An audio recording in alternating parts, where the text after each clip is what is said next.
Bet dar yra vienas dalykas, ko Lukas nežino. Lukas nežino. Kas dabar yra labai aktualu iš tikrųjų šią savaitę. Tu žinai, tipo, tą Haktua girl.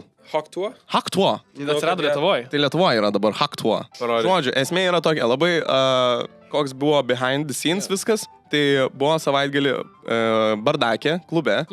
Gerai. Ir ten yra foto budelė. Ane? Kur išlenda tos nuotraukytės, žinai? Žinau. 16 nuotraukų padarai, išlenda, išvažiuoja, tu ten pasiemi kaip atmintinę, kad prisimintum, kad buvai Bardako klube. Ir tu įeini, tu pamiršti kartais nuotrauką, ne? Pasimti jos. Pasirodo, šį savaitgalį buvo tokių bairių ir kažkas paviešino visas nuotraukas. Tu pasižiūrėjai. Šitoj vat budeliai. Ir šitą paną visi žino. Ir dabar, Instagramą žino. Ir dabar, seni, čia toks kosmosas, toks skandalas įvyko. Darosi pana labai PR-ą. Tipo, neužsiprivatina nieko, kelia, žinai, tipo ir taip toliau. Čia yra, šiaip man tai, pavyzdžiui, čia yra žiaur. Nu, ta prasme, taip daryti ir paviešinti tokį dalyką, aš niekada negalėjau. Kontekstui suprasti, vis tiek nedėsit nuotraukas ant viršų. Nelabai išeitų.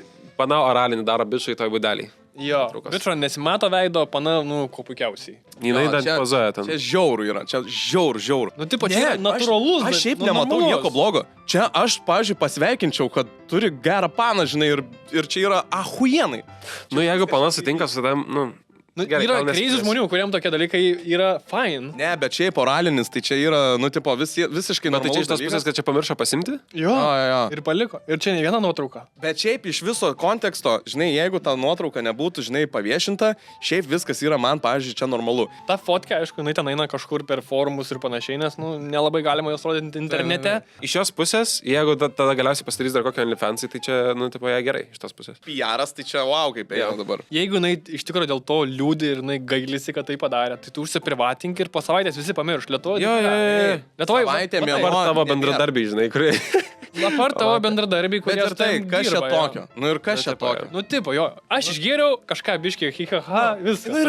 Nu ir ką, toliau gyveni, žinai, tipo, visi tai daro, viskas normalu. Kas juokingiausia, kad ant tų nuotraukų, nežinau, matai, yra parašyta viršui šveps. Aš sakau, kad čia tiesiog yra marketingo, labai geras marketingo promo. Nes dabar visi tas fotkai žiūri ir visų išvep. Beliama, gal reikia nurit nusipirkti, žinai.